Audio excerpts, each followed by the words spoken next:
Representative Jasmine Crockett didn't hesitate when she declared that Barron might not be Trump's child, and the true jolt arrived when confidential court records began supporting her claim. You could sense the tension radiating through the broadcast. Something significant was unfolding. The House Oversight Committee session on executive overreach was already running an hour late, and most spectators had lost interest until Representative Jasmine Crockett leaned in, took off her glasses, and requested quiet, not from the chamber but from the clamor of convention. Her voice didn't elevate, it deepened, which somehow amplified everything. "I want to redirect this conversation to something that speaks directly to integrity," she started, locking eyes with the panel as if she already anticipated the blaze she was about to ignite. Some committee members squirmed in their chairs. Chairperson Reuben Geller appeared noticeably uneasy. Crockett was no longer following the planned script. Not the one they'd agreed on, at least. "This nation has spent years shielding authority over honesty, and that ends now," she said. A few snickers, a couple of raised brows, but she pressed on, deliberate and composed. "There's a collection of sealed documents from an Arizona court in 2019, safeguarded by legal tactics and, more crucially, suppressed by political clout. Those files involve then-President Trump, a former employee, and a child." Silence finally gripped the room. "I hold a sworn statement from a federal contractor who managed the digital destruction of files marked under the White House Correspondence Protection Act." One file stood out. It mentioned a payment of $3.1 million to a woman using the alias TB, the only unredacted phrase. She paused, flipping to a photocopied page as the camera zoomed in. "Paternity agreement enforced under non-disclosure, DNA confirmation pending." Representative Matt Overby attempted to cut in. "Is this really the moment?" But Crockett didn't waver. "The public didn't elect us for secrecy. They elected us for accountability. If the president knew during his first term that Barron Trump was not biologically his and concealed that to preserve his reputation, we have an issue that's not just legal, it's ethical." What was once just a hearing turned into a national firestorm. CNN switched to live coverage, MSNBC joined in, and even Fox didn't change channels. Phones across the nation buzzed like emergency alerts. TikTok clips proliferated within minutes, each captioned with the same question: "Did Jasmine just say Barron isn't Trump's son?" Inside the chamber, murmurs erupted into disorder. Overby slammed his pen down and moved to end the session. Crockett raised her voice for the first time. "We will not suppress the truth just because it unsettles the powerful. This isn't about rumors. It's about justice manipulated for personal protection." Representative Eleanor Vance tried to shift focus, murmuring, "Let's leave the child out of this." Crockett shot back, "You want to protect a child? Then stop using him as a prop for power." The room erupted. Microphones went live. The House feed cut abruptly for over 3 minutes. Viewers thought it was a technical issue until someone leaked the unfiltered feed online. Trump's name was bleeped twice, and the file Crockett referenced was flagged for Homeland Security review hours later. But the damage was done. That evening, network ratings shattered records. Newsrooms raced to identify the woman behind TB. Crockett, meanwhile, stood firm. When a journalist in the hallway asked if she feared repercussions, her response was icy and clear: "No, because I didn't say anything I can't substantiate." The hearing resumed 22 minutes later, but nothing substantial continued. The room was no longer debating. It was reeling. Some staffers avoided eye contact with her. Others simply exited the building. Unseen by C-SPAN or headlines, Crockett received a text on her private phone as she returned to her office. One word: finally. While the hearing quieted, the White House was in chaos. In the West Wing, a junior staffer spilled her iced coffee over a printer, unnoticed, as all eyes were glued to the muted TV in the Roosevelt Room. Jasmine Crockett was mid-sentence, and the silence wasn't just from the broadcast, it was about what they feared might follow. Across the hall, Chief of Staff Brian Halford stood motionless before the screen, unblinking. The president, fresh from a trade meeting, was half-focused, dismissing an aide prattling about Kansas agricultural tariffs when he spotted Crockett's face on the TV. "What's this?" Trump asked, gesturing at the screen. "Why is this on every channel?" No one answered quickly enough. He turned to Halford. "Brian, what the hell is happening?" Halford opened his mouth, then closed it. "Sir, she brought up sealed files about Barron." Trump's face froze in that half-scowl he wore when unsure whether to laugh or lash out. "She what?" The room held its breath. Someone coughed in the corner. An aide reached for the remote. "Don't touch that," Trump snapped, stepping closer to the TV as Crockett uttered paternity. For 3 seconds, no one moved. Then Trump spun around and barked, "Get me the network now. Put me on the phone with, what's his name, Peterson at CNN, now. An intern bolted to make the call. Halford stepped forward cautiously. Sir, we might need to be strategic about how we... Strategic? Trump growled. She just said Barron's not my son on live TV, and you want strategy? He grabbed his phone off the table and dialed Hope Sinclair, his personal legal counsel, on speaker. She can't say that. That's slander. I want a statement. We sue her, we sue CNN, we sue everyone. Sinclair's voice was calm. Sir, defamation doesn't hold if it's true. Are you saying she has nothing? Trump's silence answered for him. Halford chimed in. We don't know what she has, but it's out. Every outlet's got it. Hashtag not a son is trending. TikTok's got clips from 4 angles. Trump's hand trembled. He didn't hide it. He turned the volume up just as Crockett said, if the president knew during his first term that Barron Trump was not biologically his and buried that information to protect his image, we have a problem. That's not just legal, it's moral. Trump hurled the remote at the wall. It shattered. This is all because of that stupid agreement, he muttered. Halford, voice low, asked, how long have you known? Trump didn't respond. Instead, he turned to Marjorie Klein, a longtime advisor. Get Melania on the phone. Sir, she's in Europe. Then wake her up. Klein hesitated. Do you really want to call your wife? As Klein stepped out, Trump sank into the leather chair at the conference table, staring at the remote's fragments. You think she's bluffing? He asked the room, voice softer. No one answered. Sinclair broke the silence. The NDA is binding, but if Crockett got that affidavit, someone leaked, probably from the Digital Records Office. We need to find that leak fast, and we need to prep Barron. That last word made Trump flinch. He hadn't said his son's name. Leave him out of this, he muttered. Sinclair replied, the press won't. Halford sat across from him. If we don't control the next 24 hours,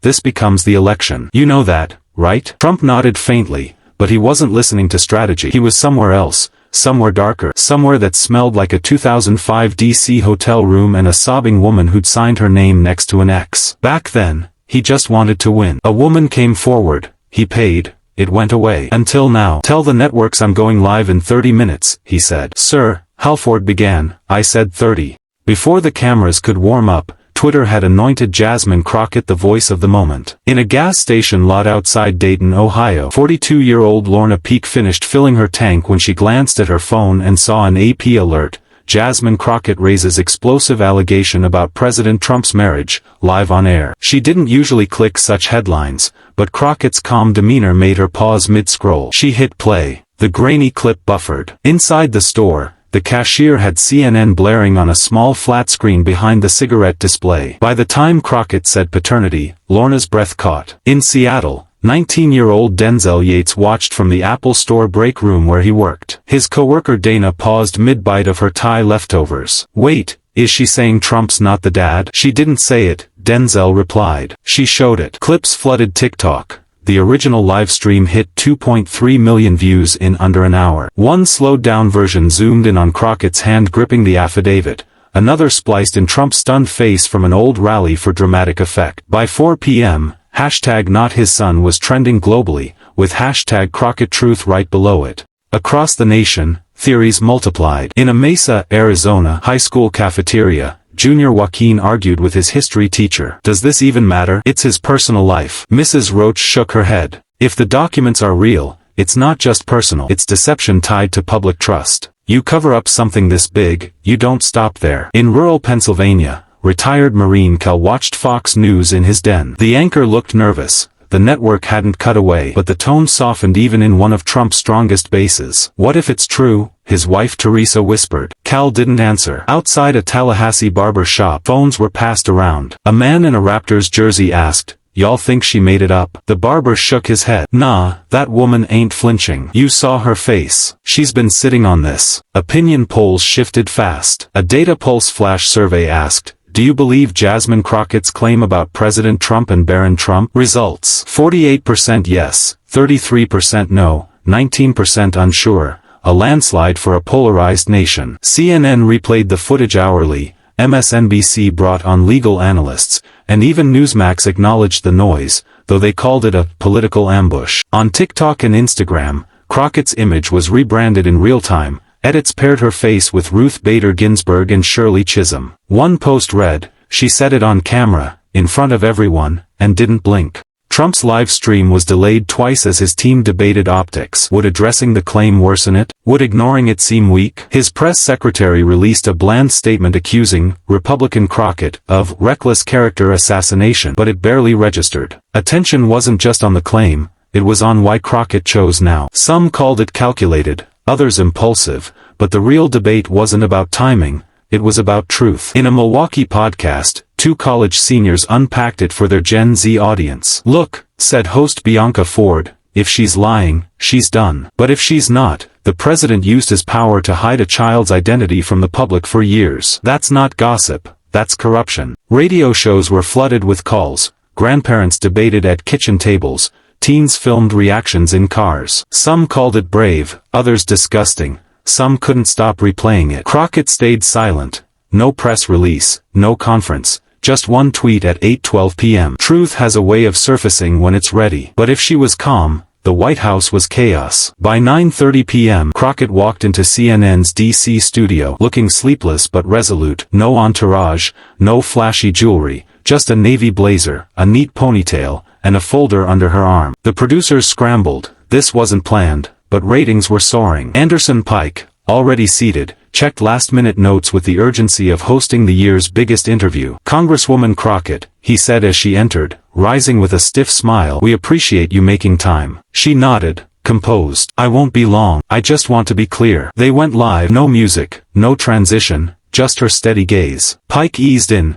"You caused a political earthquake today, Congresswoman. Some say you crossed a line, others say you revealed what many feared to touch. Why today?" Crockett paused. "Because I wasn't elected to protect a man's secrets. I was elected to protect the people's right to truth, even when it's uncomfortable." Pike glanced at his notes. "You mentioned sealed documents and a payment tied to Barron Trump's birth. Are you in possession of those files?" "I've seen them," she replied. "I have access through a whistleblower who's requested anonymity for obvious reasons. I'm working with legal counsel to determine what can be made public without jeopardizing their safety." Pike pressed carefully. "To be clear, you're stating on national television that you believe President Trump knowingly suppressed the truth about Barron's paternity to protect his public image?" Crockett leaned forward. "I'm stating that all evidence I've reviewed strongly supports that conclusion. I'm also stating that his administration used government machinery, NDAs, legal maneuvering, hush money, to keep it buried." Backstage, producers watched social feeds explode. The network's app crashed from traffic, unseen since 2020's election night. Pike looked tense. "You know the implications, Congresswoman. If you're wrong." "I'm not," she cut in. Silence. He pivoted. "Critics say this brings a child into the public crossfire, that it's unfair to Barron." Crockett nodded solemnly. "I agree, it is unfair. But it's not me who put him there, that's on his father. When you lie to the country to keep your house in order, it's your roof that collapses, not mine." Her voice stayed level. It didn't need to rise. Pike pressed again. "Do you think this changes the election's course?" "No," she said. "It changes how we look at character, and that's more important." The White House media team was furious. They hadn't expected her to go live so soon, nor to sound so measured, controlled, unflinching. She wasn't guessing. She looked like someone who knew more than she was saying. That scared them. The CNN clip hit 12 million views in an hour. A Baltimore Ledger journalist tweeted, "Whether you believe her or not, Jasmine Crockett came to the fight with receipts and a straight spine." This wasn't a leak. It was a warning. By midnight, other representatives were pressed for their stance. Half dodged comment, a few sidestepped. But Representative Lynette O'Connor from Oregon shocked everyone. "I've seen parts of what Representative Crockett referenced," she told a local anchor. "I believe she's telling the truth." That quote ignited another online explosion. Now it wasn't just Crockett. Someone else had seen it. Back in Arlington, Crockett returned to her apartment, ignoring calls and Twitter. She sat on her couch, shoes on, staring at the folder across from her. Inside were documents she hadn't yet mentioned, ones she hoped she'd never need to. But if pushed, she was ready. Meanwhile, the woman at the story's heart was thrust into an unwanted spotlight. In El Sereno, California, 51-year-old Genevieve Larson pulled into her driveway at 6 a.m. still in blue scrubs from her overnight nursing shift. Her neighbor rushed up, phone in hand. "You need to see this," she said, breathless. Genevieve squinted at the screen, a clip of Crockett, straight-backed in a studio, saying, "A woman under the alias TB." Genevieve's chest tightened. That alias, Talia Breyer, was hers, buried under a protective order she thought would stay hidden. Now it was national news. Inside her house, she locked the door, drew the blinds, and powered on a burner phone hidden in a coffee tin under the sink. It hadn't rung in 4 years, but this morning, for missed calls, one voicemail from her lawyer. Genevieve, I know you've seen it. Do not answer anything. I'm on the next flight. We knew this day might come. Sit tight. Her hands shook as she sat at the kitchen table, the silence deafening. Her son was at college, and for the first time in years, she wished he wasn't. Not for protection, but because she didn't want to face this alone. By noon, her name hadn't surfaced, but paparazzi were 2 blocks away. Someone posed as a delivery driver. Another slipped a note under her garage door. We know who you are. Talk to us first. Name your price. She didn't respond. Her mind drifted to 2005, a Phoenix hotel suite where it began. A surgical tech, young and ambitious, she met Trump at a benefit dinner through a mutual friend. He wasn't charming, but he was persuasive, making no feel like a life-altering mistake. 8 months later, she had a baby and a secret that could ruin everything. She told him. He smirked. I'm not the guy. Then came the lawyers, the agreement. He never signed the birth certificate but signed the check and NDA. Genevieve used the money to start over, new city, new name, new life. It almost worked, until Crockett said her alias without saying her name. Crockett's team reached out via a secure line. No pressure, just a warning. Reporters were digging. A DC outlet had narrowed it to 5 women. All were getting calls. Genevieve knew her time was short. Her lawyer, Harris Noland, landed in Oakland by mid-afternoon and went to her home. They'll try to break you, he said, sitting at the table where she once packed school lunches. I know, she replied softly. You don't owe them anything. She met his eyes. But I owe her something. Crockett, he nodded. She stood, pulled a red folder from a cabinet. Court filings, emails from Trump's legal team, a paternity test request he never answered. I don't want TV or interviews, she said. I just want the truth known. Harris studied her. Then we do it your way, written statement, through the Ledger or Guardian, somewhere that won't twist it. She nodded. And I want them to know I didn't ask for this, but I won't pretend it didn't happen. By nightfall, Genevieve's name hadn't broken, but the right people knew who she was. A Washington Post journalist emailed at 7:02 p.m. Then again at 7:12, we know you're the woman Jasmine referenced. I'd like your side before someone else writes it. Genevieve closed her laptop. She'd decide tomorrow. But a veteran journalist in St. Louis was about to uncover something no one else had. In a cramped newsroom, Conrad Wells, not young or flashy, stared at his monitor. The Crockett story tugged at him, not the drama, but the silence between the noise. He opened a 2017 folder labeled NDA pattern. Covering Trump for years, he tracked payments, real estate filings, offshore trusts. After Crockett's statement, he recalled a flagged wire transfer from a Trump-linked shell company to an Arizona LLC, Red Lantern Diagnostics. No one cared then, buried in a quarterly report. Now he typed, Red Lantern Diagnostics Arizona Paternity Medical Testing Court Filings 2019. A Maricopa County record appeared, mostly sealed, but the docket showed a motion, TB versus JDT John Donald Trump. No ruling, just a withdrawal and private resolution. Conrad called a courthouse clerk who owed him. There was an affidavit, sealed within 3 hours, she whispered. You're not the first to ask today. Who else? Lawyers. Private ones, not press. He noted it. He called a Tempe medical courier contact. In 2019, a driver picked up from Red Lantern Diagnostics, destination DC, sender Genevieve Larson. He didn't publish yet but knew Crockett had a foundation, possibly documents to match. By day's end, he had a name, timeline, money trail, and a unique angle. He emailed Crockett's office. I know about Red Lantern. If this is real, it's about systemic abuse of power. I'm not looking to be first. I'm looking to be right. An hour later, a reply, we are listening. They weren't scrambling, they were preparing.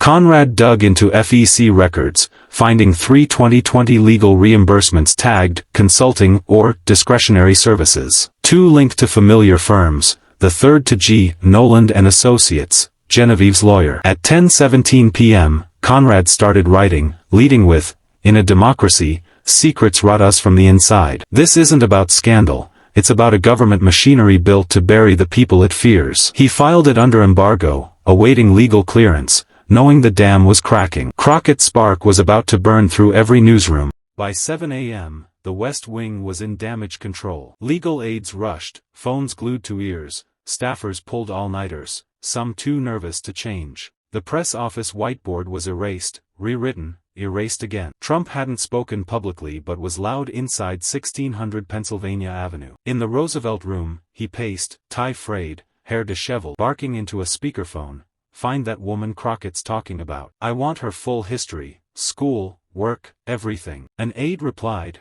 "Sir, we believe her name is Genevieve Larson. She changed her legal name in 2010. There's a sealed court filing. I don't care about the court." Trump snapped. "I care about the story. Find her. Discredit her." Sinclair and Halford exchanged looks, wondering if containment was possible. It wasn't just one woman, it was the machine protecting the illusion. The communications team unraveled. A speechwriter cried after Sinclair berated her for suggesting a minor admission. Another aide spilled coffee on her notes while printing an unread statement. No one knew who was deciding. Trump changed his mind hourly. Then came the leak. At 8 a.m., muffled audio surfaced on a private news Discord, then Reddit. Sinclair's voice. "If the affidavit leaks, we're exposed. We can't explain away a paternity avoidance." The DNA order wasn't ignored. It was dodged. It spread like wildfire. Voice analysts matched it to Sinclair's public footage. The timeline aligned. Cornered by a Fox reporter, Sinclair didn't deny it, just kept walking. In the Oval Office, Trump muttered, "She recorded me." "No, sir," Halford said quiet. "She recorded herself,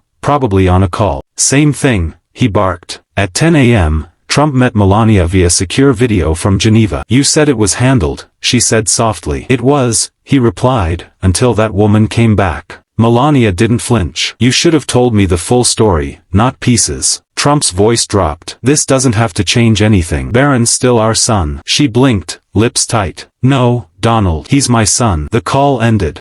Reporters circled. Has the president seen the affidavit? Was there a DNA test in 2019? Did the administration suppress filings? The press secretary's statement, "The president firmly denies all false claims and views these attacks as a disgraceful attempt to score political points," flopped. A mid-level staffer anonymously told the Philadelphia Review, "We've known about the red file since 2020, kept in Halford's top right drawer." Anyone who asked was told to focus on the campaign. The article dropped at noon. Twitter exploded. People picked sides. Even conservatives wavered. GOP strategist Janelle Christian told PBS, "This isn't about party, it's about power protected by lies. If Crockett's claims hold, we face it head-on." Sinclair drafted a resignation letter. Halford stopped taking press calls. Trump demanded loyalty, but aides hesitated. The truth was dripping through the cracks. In Phoenix, the biggest crack sat in a judge's drawer. In Maricopa County Family Court's basement archives, Judge Rosanna Vitelli, 67 and near retirement, stared at a sealed envelope. Confidential, TB vs. JDT. She recalled its rushed 2019 filing, a frantic clerk, and a federal judge's call urging silence for national security. It seemed absurd then, but the pressure was real. Signed by Attorney General Jerome Beck. It haunted her. No resolution, just a splinter. Crockett had made it public. Vitelli ran her thumb over the envelope's edge. Inside, a paternity motion by Genevieve Larson, Talia Breyer, a DNA request for Trump, legal responses citing delays, and a dismissal for executive obligations. No DNA result. The test never happened. She called her former clerk, now a Flagstaff civil rights lawyer. "See what's on TV? Hard to miss. Remember that 2019 case I mentioned over drinks? It's still sealed." Silence. "Thinking of unsealing?" Vitelli breathed. "Thinking about what I should have done before the pressure got me." The mood shifted nationwide. In a Tulsa hair salon, a woman getting braids muttered, "It's the lies that get them, not the act." In Minneapolis, a student tweeted, "I don't care who the father is. I care that the president used courts like a broom closet." A retired GOP strategist on radio said, "I'm not saying it's true, but their dodging doesn't look good. The silence is louder than the accusation." Vitelli called Crockett's office. No voicemail, straight to the congresswoman. "This is Rosanna Vitelli. I have something you might want to see." Americans chose sides, not just politically but morally. In a Des Moines diner, arguments over truth and loyalty replaced weather talk. An elderly man stirred his coffee. "I don't care who fathered that boy, this smells like a smear." A younger man in a Carhartt hoodie leaned in. "You believe he didn't block the test? There's proof. Sealed files, NDAs." He ran from the truth. In Mobile, Alabama, a church parking lot became a debate stage. Pastor Carl Denson saw Crockett on TV, holding a manila folder. The Washington Ledger reported a federal request to unseal more documents, suppression of truth under executive privilege constitutes a breach of ethical governance. Protests erupted in Utah, Missouri, and Pennsylvania with signs demanding transparency. In Birmingham, a pro-Trump rally shouted, "They attack his family when they can't beat him." Across town, a college group marched silently, truth over image. In Gary, Indiana, Patrice Kinley and her daughter watched the news. "Why didn't he take the test?" her daughter asked. "Baby, when people lie long enough, the truth feels like a threat," Patrice replied. In Philadelphia, Professor Hugo Brenn wrote on his ethics class board, "Does personal truth matter in public service?" The 3-hour debate was raw. One student cried, another stormed out. Crockett prepared, not just legally but emotionally. This was about how America sees its leaders. At a Bakersfield town hall, Representative Lynette O'Connor faced a voter shouting, "You're tearing the country apart with gossip." O'Connor replied calmly, "Is it gossip if it's documented?" He had no answer. Internationally, a British anchor called it the most consequential paternity question since Jefferson. In Canada, comedians balanced satire and awe. In Brazil, an anchor said, "In America, power fears truth more than defeat." Polls showed Crockett's favorability up 18 points among independents under 40. Trump's base held, but undecideds drifted to the honesty faction. Crockett's team confirmed to the Columbus Herald, Judge Vitelli's envelope was theirs. Social media buzzed, "She's not done, she's loading the next shot." At 3 p.m., Crockett stepped from a sedan to a Capitol podium. No TV crews were tipped off, just reporters waiting on a rumor. No aides, no sunglasses, just the manila folder. She spoke, "My name is Jasmine Crockett, and I'm not here to repeat myself. I'm here to end the guessing." She held up a page. "This is the 2019 DNA test order, filed under seal, issued by a state court, never fulfilled, never challenged, only buried." Cameras clicked. "What you've heard isn't theory, drama, or theater. It's a record the American people should have seen years ago." A reporter shouted, "Are you releasing the full affidavit?" She paused. "I'm handing it to the House Ethics Committee, DOJ, and Public Record Office. No redactions, no legal games." Another asked, "Are you concerned this will backfire politically?" A faint smile. "Truth doesn't backfire, it burns where it needs to." That evening, outlets published the files, NDA, DNA request, missed court dates, settlement history, and a memo confirming Trump's team advised avoidance. He didn't just hide it, he buried it with influence and money. CNN's The Truth Test aired, MSNBC's The Price of Image followed, Fox hosted a reluctant debate. In Lincoln, Nebraska, a civics teacher rewrote his lesson after a student asked, "Can a president lie and still be a good leader?" In Las Vegas, a Republican councilwoman quit a campaign committee. "I can't support a man who ran from a test my husband would have taken." In Baltimore, Genevieve Larson released a 2-page letter. "I didn't ask for this spotlight, but I'm not ashamed. I kept quiet to protect my son, but silence protects the wrong people. I thank Congresswoman Crockett." Her son's statement, "My mom told the truth. That's all that matters." Crockett didn't grandstand or chase fame. She introduced 2 House bills, one limiting executive interference in state courts, another for revisiting sealed settlements involving officials. Neither passed immediately, but they were filed openly. For Trump, the damage was permanent. Donors pulled back, independents drifted, insiders like Sinclair and Halford cooperated with oversight. An aide said, "Crockett didn't do this, he did it to himself. She just told the story he tried to erase." Crockett never said, "I told you so." She kept showing up, proving that even in powers-protected halls, truth could break through if someone stood firm while the world shook. Her final words lingered, "Your image is what you show, your truth is what you live with. I didn't come to Congress to guard images, I came to honor truth." If this story moved you, made you reflect or reconsider, subscribe for more. The stories we tell shape our world, let's tell the right ones.